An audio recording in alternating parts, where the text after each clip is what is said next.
ние работевме неколку предмети по најчесто по анонимни пријави за лажни сертификати. Имаше еден предмет за тој меѓуопштински центар, имаше еден предмет за функционери именуван од собранието, имаше уште некој предмет тамо за некој директор на институција тука во Скопје и така натаму. Меѓутоа, она што е заедничко, можам да кажам дека Државната комисија како превентивен орган реално не може да ги вештачи сертификатите. Тоа е едно.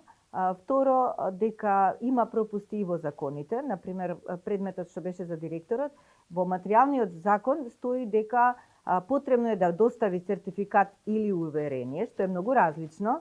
Сертификатот го покажува нивото на знаење, а уверението присуство. Понатамо стои дека потребно е сертификатите да не се постари од 5 години, а ние гледаме дека сертификатите важат по 2 години. Така да има и законски пропусти, кои што овозможуваат, да речеме, како дупки во законите, кои што овозможуваат луѓето да се протнат.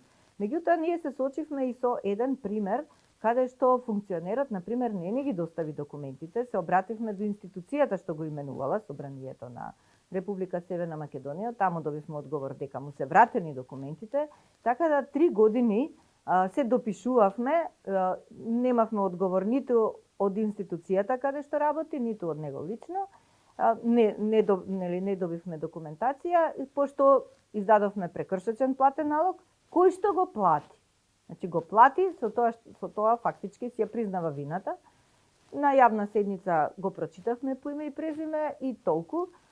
Препораката беше до Собранието за сите избрани именувани лица од страна на Собранието, а и другите институции, например и владата, сите оние кои што бираат, препорака наша беше да се запази принципот на транспарентност, односно да се објават CV-ата и сите документи кои што кандидатот ги доставува. И тогаш на многу лесен начин документите ќе бидат достапни за новинарите и ќе може лесно да се откријат каде и мислам дали се вистински или невистински.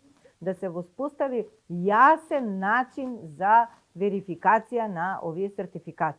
Значи, бидејќи ние пративме до институцијата, пративме барање да ни достават документи, тие рекоа да кандидатот има таков и таков сертификат, освоил толку и толку поени. Не можевме ние не верувавме ние во тоа, ниту можевме да проверуваме.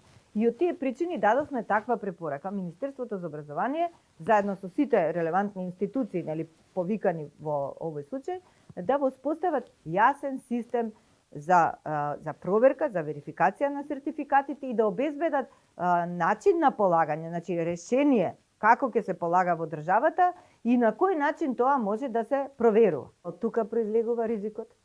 И зошто тоа е масовна бројка, плюс автоматски укажува на ризик од корупција.